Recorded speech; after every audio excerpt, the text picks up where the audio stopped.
అందరూ లక్ష్మీ కటాక్షం కోసం ప్రాకులాడుతుంటారు.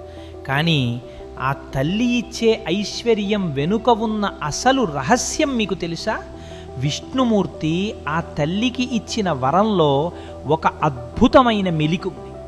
ఒకనాడు లక్ష్మీదేవి స్వామివారిని సేవించుకుంటూ, నేను కోరుకున్న వారికి ఎంతైనా ధనాన్ని ఇచ్చే అధికారం నాకు ప్రసాదించండి అని కోరింది. స్వామివారు సంతోషించి తథాస్తు అన్నారు.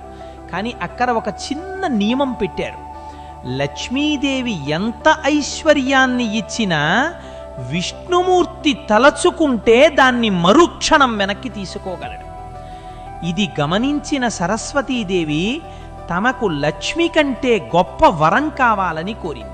అప్పుడు స్వామివారు, తల్లి, నీవు ఇచ్చే జ్ఞానాన్ని మాత్రం ఈ సృష్టిలో నేను కూడా వెనక్కి తీసుకోలేను అని వరం